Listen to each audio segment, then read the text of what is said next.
Hi everyone, I'm Kristen here at McCracken County Public Library, and welcome to another edition of Conversations with a Writer with my fabulous co-host, Miss Tammy Blackwell from Marshall County Public Library. And today we're going to talk about something that I suggested because it's one of my favorite genres to read, rock star / musician romance novels, where there yes.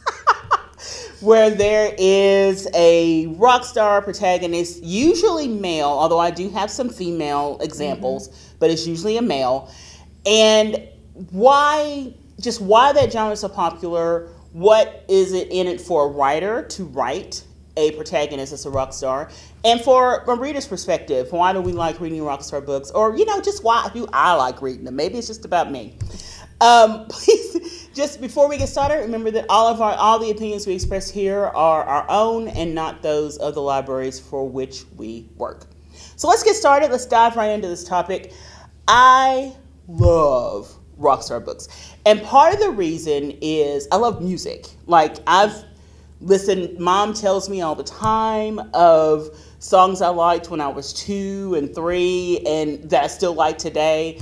And I think that's part of the reason this genre speaks so much to me is because not only is it about music, but you also think of rock stars as being glamorous. They've got this glamorous life. They're touring the world. And so if you're a writer, from a writer's perspective, why write a rock star book? Is that part of the allure? You can pretty much write them from anywhere in the world, right? Right. I mean, I think part of it is you get to go a little outside of the norm if you're writing a rock star. There's a little bit more suspension of disbelief because, I mean, we've all heard outrageous rock star stories. Yes. And so it's a little easier to throw in some out there stuff because, of course, rock stars do this.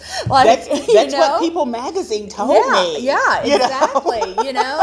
I saw that on YouTube. Yeah.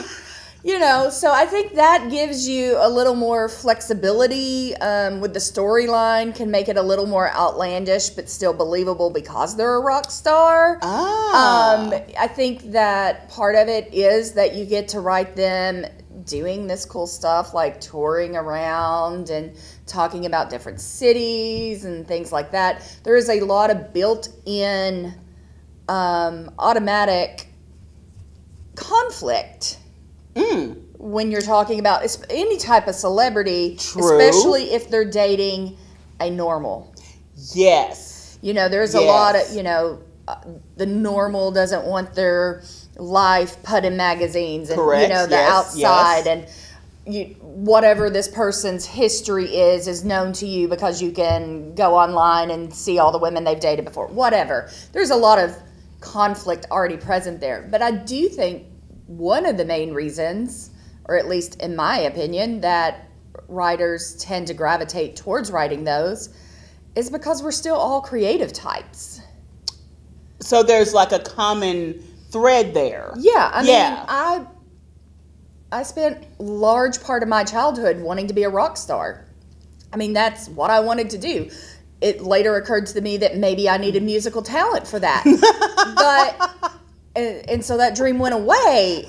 But, I would imagine that I am not the only writer that had that dream, or I'm sure there's writers out there that also have musical talent because creative people tend to be creative in more than one way. Okay. And so it probably is just something that speaks to who they are on the inside. I can see that. And when you were talking about not you wanted to be a rock star when you were a child. So did I. And not only that, sometimes I wanted to be a normie who married a rock star, because I wanted to be adjacent to that world without actually having to like perform on stage all night and practice all. I don't want to do any of that, but I did want to have the travel and the backstage access and all of those things. And I think that's another reason why I like to read them, because I feel like I'm getting a peek into this world that I perceive, like I said earlier, as very glamorous. Another reason that I like rock star books is their protagonists are always incredibly sexy. Like, more so than most romance novels that you read. And I love music. I like a lot of bands. I like a lot of different genres. Not every rock star is gorgeous. They're not. I mean, a lot of them, they're just really, really, really, really talented. And in this romance world, though, they're all just drop dead gorgeous, and women and men, and just everyone wants them, and they step on the stage, and people are screaming and holding up the lighters or whatever, and then of course usually, like I said, they're usually a male protagonist, and the female is like, sometimes they're part of the band, but usually they're just along and they're backstage watching their man light up the stage or whatever, and I could put myself in that place because, I'd like to be that person. That person on the fringes of fame, but not having to deal with the actual, like, pressures and demands of what that is. And, when I can still tweet whatever I want and there's no fallout because no one cares. If I could have the rock star and still have that'd be great. That'd be the best of both worlds. One of the things I've noticed, though, and especially in a lot of the books I've been reading lately, the rock star protagonists, is there is a lot of sex. And I read books with, I love them. Sometimes I call them smut. They're not always smut. Sometimes they're just really, really good. But I'm sure there are some, maybe like Christian fiction or whatever, that has a musician that doesn't have the sex in it, but I haven't seen a lot beyond that realm that don't, because I think one of our perceptions of rock stars is that they're always banging groupies, right? Yeah, sex, drugs, rock and roll. Yeah. I mean, absolutely. There's a reason that's a saying. Yeah. And so you get to where some of the ones I'm suggesting today, actually, you can flip a coin and call it erotica. It's not necessarily romance. You can also call it erotica because the sex scenes are plentiful and they are explicit. And it's like, when do you have time to practice music if this is all you're doing? When are you sleeping? Yes, exactly. I guess that's where the drugs come in. Yeah. You have to have something to keep you awake. Something else I've noticed as a part of the rockstar genre, I want to talk to you about this, and you're held back to what you said about creatives just being creative. Nearly every book I read, most of them, nearly everyone has a signature song. Like, the protagonist writes this song about his lady love, his or her lady love, and it's the song that brings them back together. Usually they have the big fight. They do still follow the genre, the same beats. Yeah.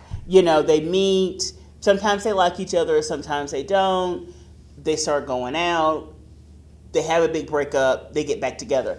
And usually part of the big breakup is that he's written her this song.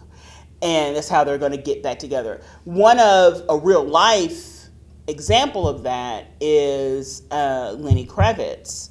When he was going through marriage difficulty with Lisa Bonet, he wrote her an entire album to get her back. It did not work.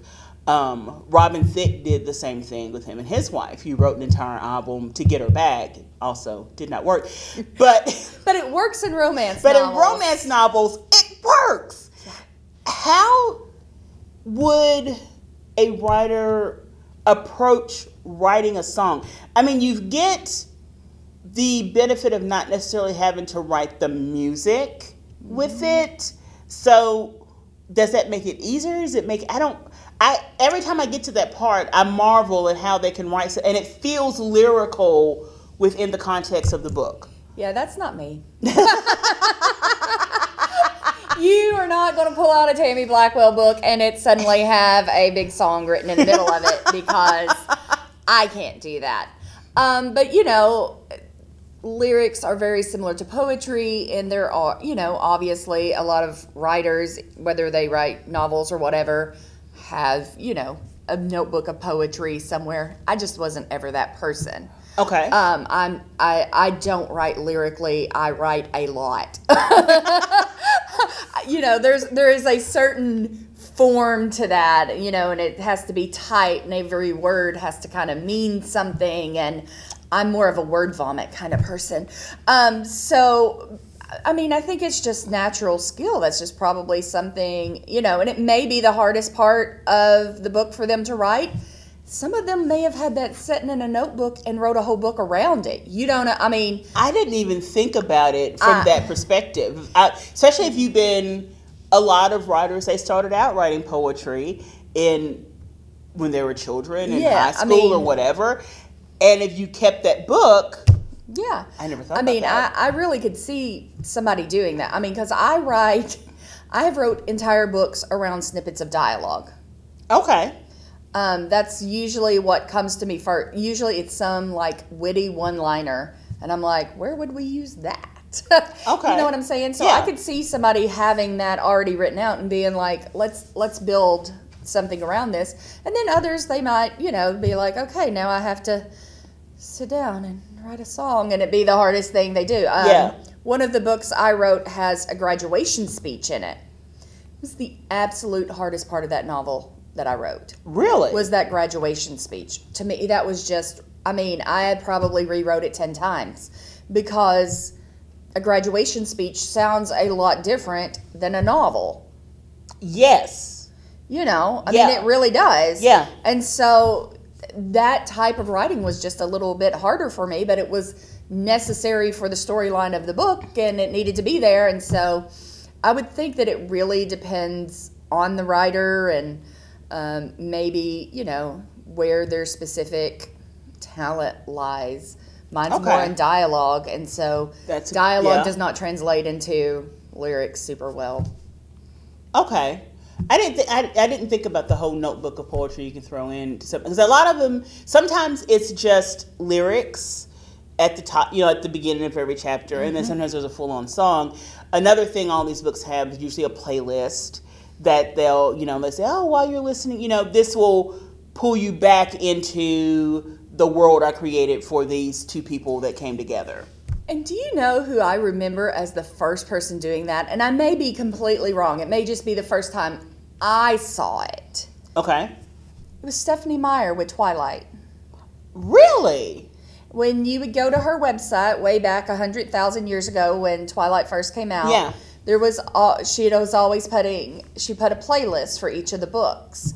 I mean, and that's how some bands got really popular there for a little while, was because they were included on her playlist. So people would listen to those books are still insanely popular. And if you weren't around during that first round of it, or if you weren't paying attention to the book world, it was really wild. I mean, it was just a lot. Yeah. And so people really they were going to that website, looking at those songs and downloading them, because this was a time when really we were doing the iTunes things mostly. Mm-hmm. And so they were charting simply because she was including them on her playlist for those books. So that's when I remember that starting. Again, somebody else may have been doing it first, but this was the first time I was aware of it. And I think since then, because there was that very, she did manage to create this whole experience with that, because people were then listening to the same kind of music and reading the same book and having shared experiences over that a lot of writers started doing that. I have done that with, I did that with my original series. I had a playlist for them that I would post, online. Oh, okay. People could listen to, and I would have, and I still have songs that match scenes and songs that match books entirely, because like you, I have always been a music Yeah. person. Like, it is just completely ingrained in who I am. So a lot of inspiration does come from music for me. It does come from song. So I do have those. I just don't necessarily make a deal out of saying, oh, okay, this was inspired by this and this is inspired by that and yada, yada, yada. But I do think that it's part of the writing process for, I would say, a lot of us. I have my friend Samantha Young. I know one time she was like, I'm really having trouble getting into the mood of this scene, and I was like, oh, I have the song. You know what I'm saying? Like, here, listen to this one a couple of times. And, you know, you can do that. You can just, especially, you know, you've had a crappy day, you sit down to write a happy scene. You need some happy music. You're I'm gonna the have same to, way like, with many things. Yeah, I mean, I'll be at work, and it's not been a great day. I've had some problems I couldn't work out. It's been a little frustrating, and I'll play certain songs that I know are going to lighten my mood. And yeah. So, I mean, that one to me is very understandable, but I do think that it's a specific trend that started with Twilight. Okay. I did not know that. I did not know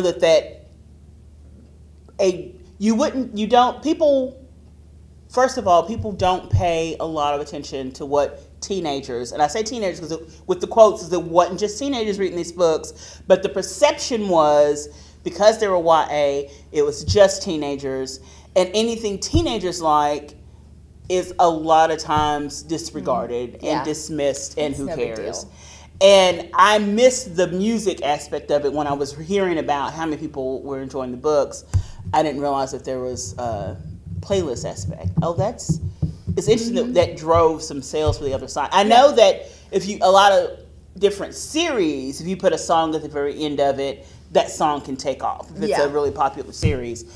I had not heard of it from the book world. That's awesome. Actually, Jack's Mannequin is a band, and one of their videos, she either wrote the treatment or directed it or something. Oh, really? Stephanie Meyer did, because of all she was so linked with all of that. And several of the songs that were used in the movies actually came from her playlist, or a band was asked to write for the movie because it was that band was featured so heavily in her playlist.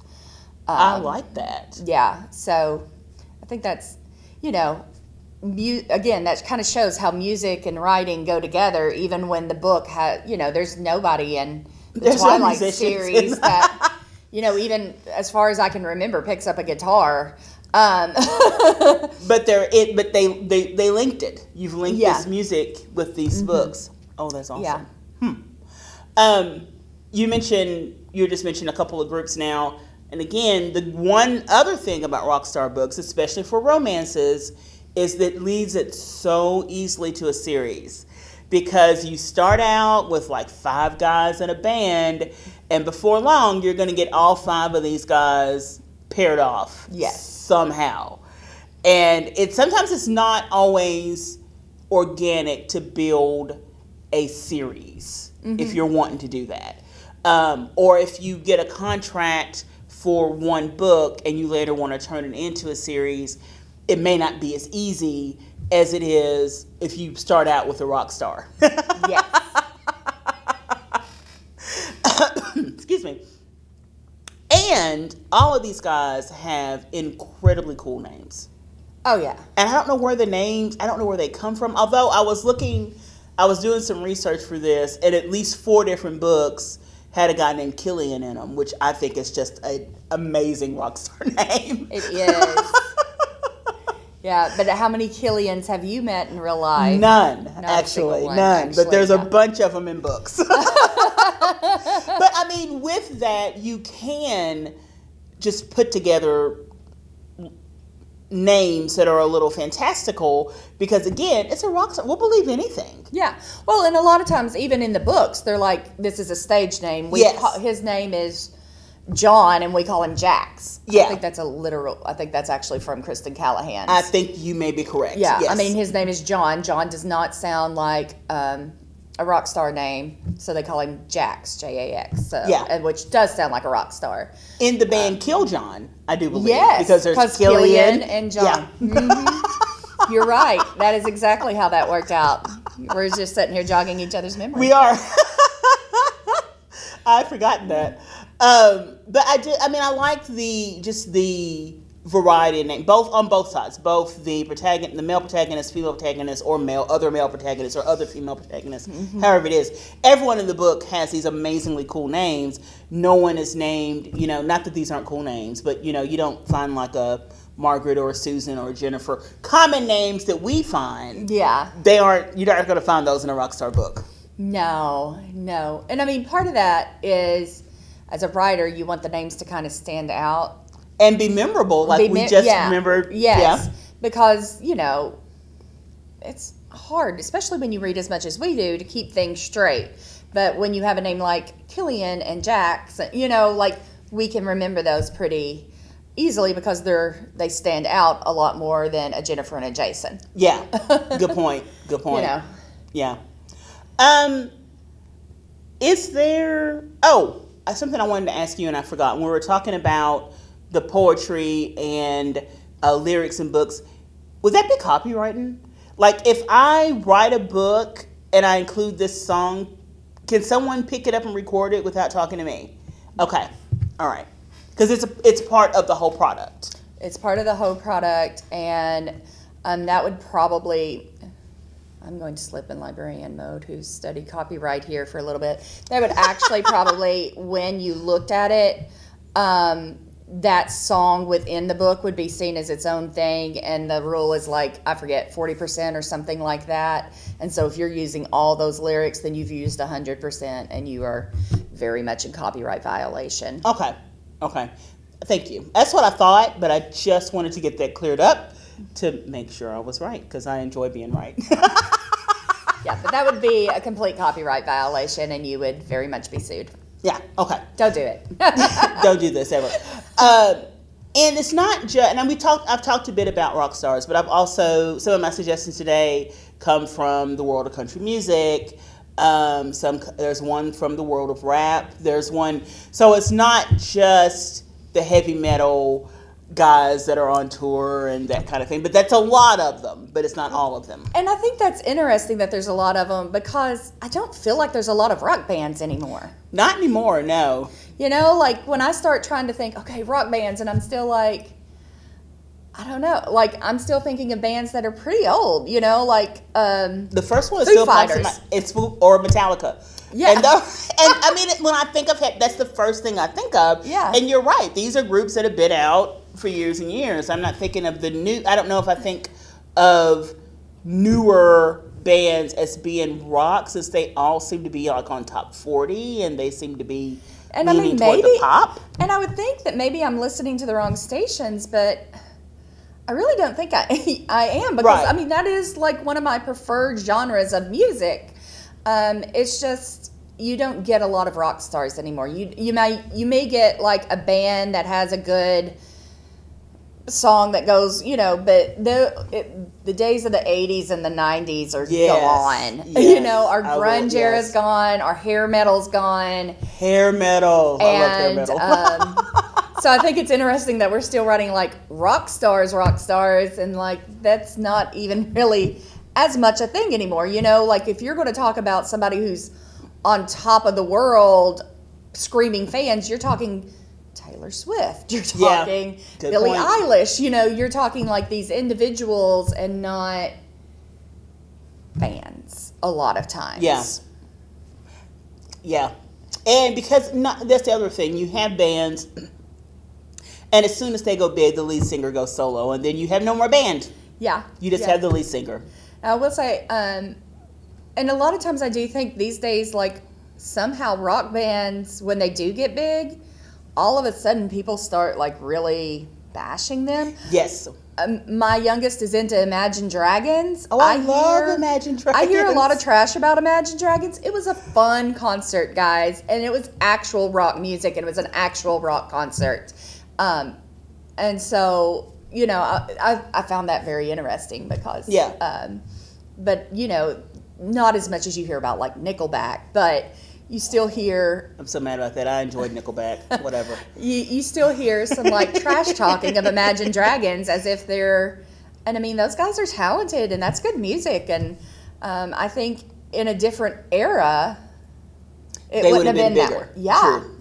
because again, we're just not a rock star era right now.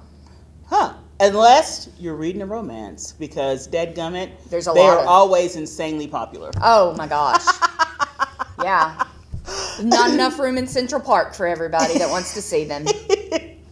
All right, let's get into suggestions. I've got several. I'm sure you've got several. Do you want to start? Sure. So we both talked about the Kristen Callahan series. Yes, That is my VIP series. Love it. absolute favorite rock star series. And interestingly, my favorite book in the series isn't one of the musicians, it's their manager. Oh, the one that just came out? No, No. it was the one, like the second book. Yes, I know. Yes, I can't think of the name of it, but yes, that was a great one. Yeah, where they meet on the plane and she calls him Sunshine. And Yes. I love that. Samantha Young has a standalone called Play On, which is a really interesting, it's not rock star, I mean, kind of. She was very popular. She was like a, maybe a Taylor Swift or something. Mm-hmm.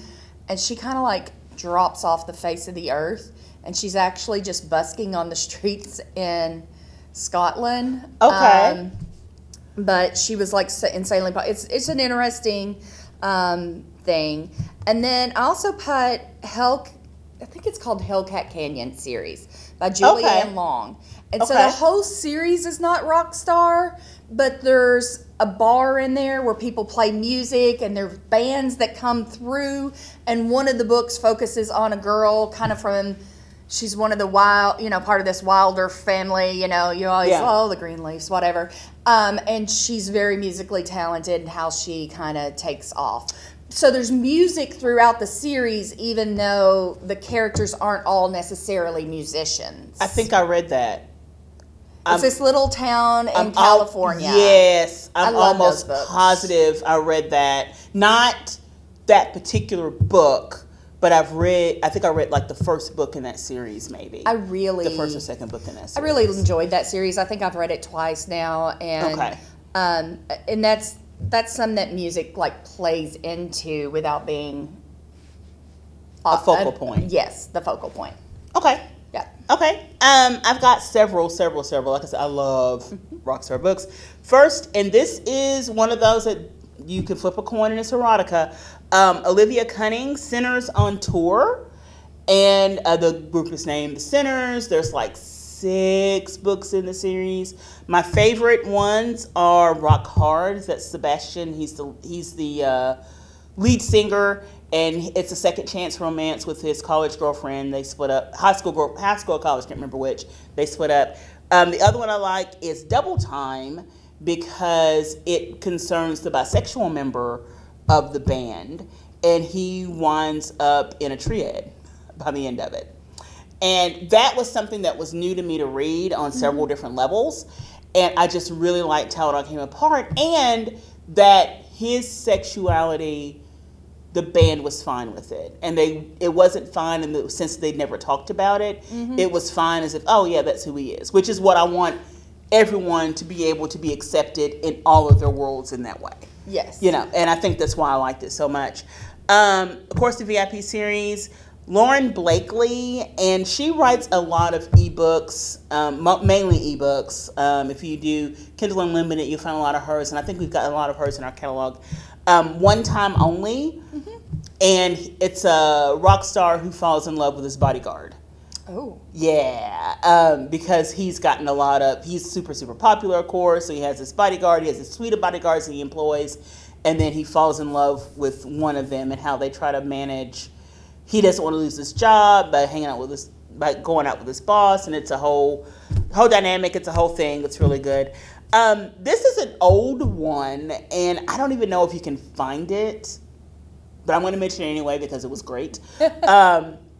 Laverell Spencer, Small Town Girl, and it's a young lady who left her small town and she became this huge country western star. And she goes back home I think there's some issue with a parent's health or an inheritance or something. So she goes back home to address all of this. And I remember really, really liking this book because there was lyrics and music in every chapter, like at the beginning of every chapter or whatever, because she was also trying to revamp the creativity in her life because she had kind of fallen off a little musically. And I really like that. I like that aspect. I liked that it was country music, not rock music. That brought in a little different aspect as far as the fame side went, and I like that a lot. Linda Lael Miller, in her Big Sky series, she has a book called Big Sky Summer, where she's a country music superstar, and she's got these two children whose fathers name and information she's always concealed from the public to protect them, give them anonymity, and she moves home or moves back to the small town of Montana where, oh look, here's their dad that they never knew about, and it's a found baby, not found baby, not lost kid, not reunite kid series or whatever. But I really, really liked it. I thought it was really, really good. A couple that I didn't write the names down. Sorry about that. Nalini Singh. Am I saying that right? I think it's Singh. Singh. There you go. Probably know her from like her paranormal books or Side Challenging series. Tammy's a big fan. I've read several of those as well. She also has a rock musician series. I did not enjoy it as much. But as Tammy says, I don't want to yuck someone else's yum. So I'm going to throw that out there as a suggestion for you. Maybe you'll like it. I do know it's on Hoopla. All the books are on Hoopla in that series. And there's also a book by Tracy Livesay. I think that's right. And if not, I'll correct it. You know me. Called American Princess? I think it's American Princess. It just came out. It's very new.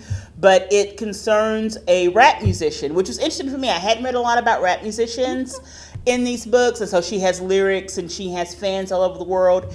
And there's a monarchy that's wanting to put together a celebration concert for the recently deceased king. And so the queen tasked her grandson with putting together this concert. And he doesn't know popular music. He doesn't know anything. So he asked someone in one of his classes, he teaches a professor, who should I get? And she goes, oh, you should get Duchess. Duchess would be because that's her stage name. And he goes, oh, that even sounds royal. Sign her up, without knowing she was this raunchy rap star. And so she gets to England and he's a little bit put off by her, but it's a romance. We know what's going to happen. It was a decent book. It wasn't as good as I would have liked it to be, but it was decent. So I'll suggest that one as well.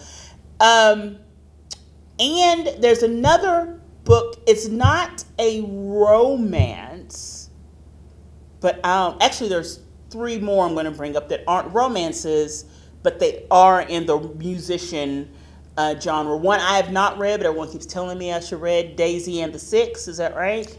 That is what it's called. I have also not read it. By, what is her? Taylor Reid. I believe Taylor Jenkins Reid, or Taylor something similar. I've heard that's amazing. I have it. I have not read it yet, but everyone who's read it told me it's great and I love it. There's also by a new writer, Donnie Walton, and the name is The Revival of Opal and Nev. Or Nev and Opal, The Revival of Nev and Opal, that's what it is. And they are a funk band that came together in the 70s. He was from England, she was from Detroit, and they formed this band together. And the book is about, but they split up after this huge race riot in the 70s. And the book is written as a oral history of the band as they try to come together and do one last concert. And it's really, really, really, really good. It was one I was recommending a lot last year. Finally, Robin Lee, and I cannot think of the name of it. If I Need You, If I See You, can't think of the name of it exactly. But it's a divorcee. She's in her 40s. Her husband has left her. And he was supposed to take their teenage daughter to Coachella. And he backs out. And so she's like, fine, I will take you and your friends to Coachella. And she meets the lead singer of a insanely popular band and it's actually based on Harry Styles from One Direction. The singer is based on Harry Styles from One Direction. The band is based on One Direction. And they start a affair. This 40-year-old woman who has, she has established career, she's lives a quiet life, and she falls for this insanely popular mid-20s rock star. So you've got the May December thing, you've got this sudden fame that she doesn't know how to deal with. This is the rock star also that her daughter has a huge crush on. So there's also that in there. And they're actually making it into a movie for Netflix, I believe. It's going to be adapted for Netflix. So I'll get if you look at the card at the end, of course, I'll have all these books listed. So I can't think of it. I think it's If I Need You. And the library does have that one. And I really enjoyed it. It's not a romance. There's not the happy ever after you would expect from a romance, but it's really good. It's really fun. I would be remiss if I did not mention that the Penny Reed series, the also has musicians.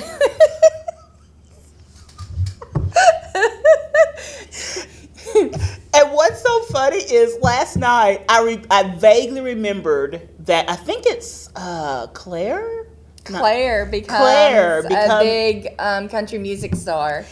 And I was like, which book is that? And I said, you know what? Tammy will have me covered tomorrow. I don't need to look that up.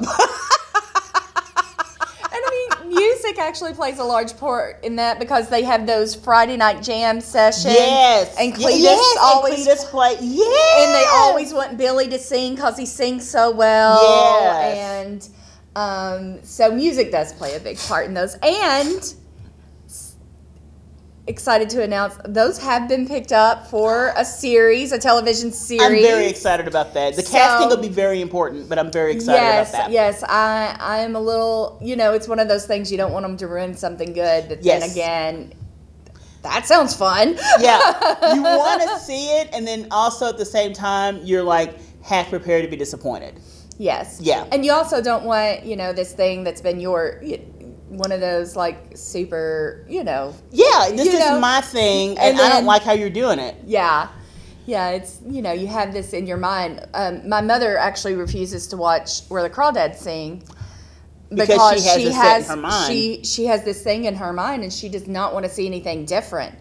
And I think that's understandable sometimes. And as book people, I really feel that book people do this more so than like movie people or music people. But as book people, we consider it ours.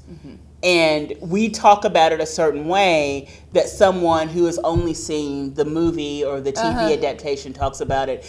And honestly, I look down my nose on some of those people.